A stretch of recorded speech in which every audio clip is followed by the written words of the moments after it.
Hello everyone, Waba Plays here, and in this video we're going to be talking about details from the virtual preview event that members of the EA Creator Network had for NHL 23. So let's get the inside scoop and stay tuned.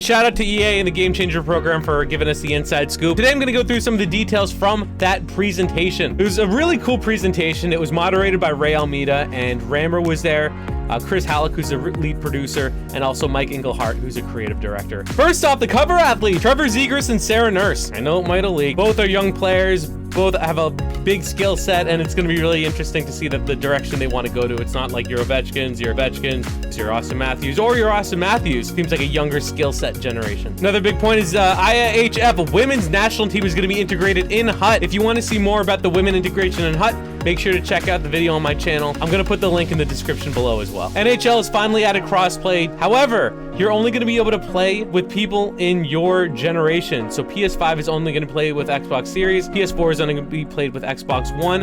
And as of right now, you'll only be able to play against people of a different console. So let me kind of say that again. PS5 can only be on, say, World of Chell teams with other people on PS5. But they can play against teams on Xbox Series X. And in HUT, you'll be able to play against people on Xbox if you're playing on PS5 and vice versa. PS5, however, cannot play against PS4. The generations are separate. But one thing they're working on is get mixed teams available in NHL 23. So at this moment, you can only play with people on your console, but you can play against people in your generation. A new moveset was added called Last Chance Puck Movement.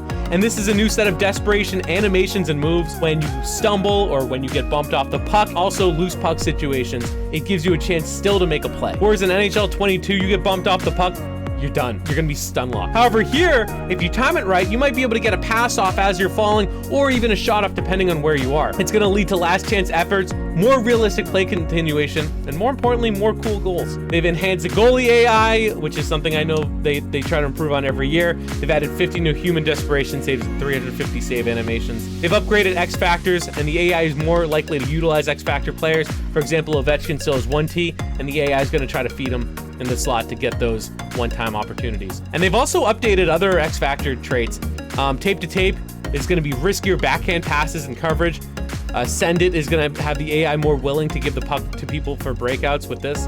And also Truculence, AI players go more aggressively for hits. So they changed up that one because people just make these 6'8" people in World of Shell and just add Truculence and they could just do whatever they wanted. Two new X Factors, one being Relentless, improved off-balance and desperation plays on puck after contact, and skilled up the ability to easily execute lacrosse moves. They've given the opportunity for the player to update their power play and penalty kill strategies so you could use more formations and choose desired formations, have tendency distribution based on pass, shoot, skate, and have different roles per players: finisher, distributor, and net front presence. Franchise mode is going to let you customize how the league actually looks.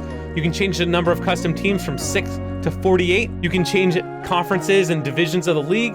You can change the minimum and maximum of the salary cap when you start. You can also change the length of season and how many games are going to be played. You can change the number of points a team gets for a win, loss, tie. You can change the qualifications to make the playoffs. You can add tiebreakers, and you can also add in a wild card round, playoff reseeding, games per series. And it works with the custom rosters that you made in NHL 22 already. So if you don't want to remake something that you're proud of in NHL 22, it's going to be there right from the beginning. HUT, I'm really excited about because that's the mode I play.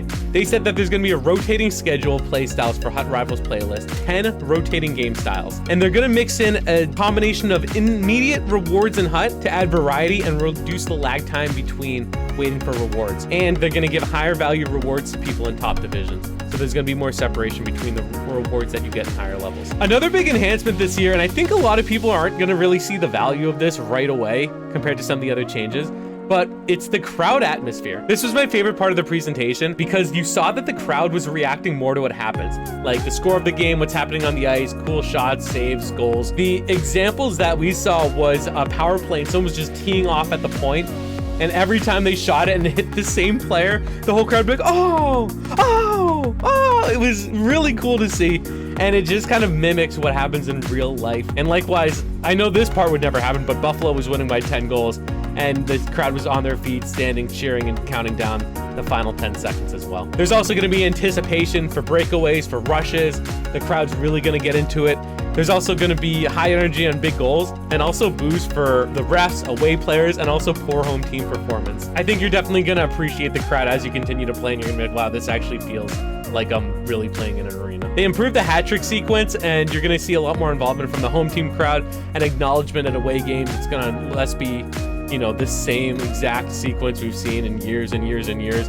But also, too, if you're an Eashel, you can create custom props that are going to factor into the hat trick celebration. And there's a whole bunch of different smaller things, materials for creation zone, metallic gears and colors, as well as mirrored visors. There's going to be improved lighting and ice wear, and you're also going to get some scuffing and wear in the corners down by the boards. And lastly, there's a Q&A session. If you want to see that, make sure to check out the link in the description below. Check out my channel. I'm going to go through all the questions that were asked and what the answers were from the devs. So what are you looking forward to most in NHL 23? Let me know in the comments below. If you want to see more videos from the virtual preview event for NHL 23, make sure to subscribe to the channel. Stick around, and I'll see you in the next video.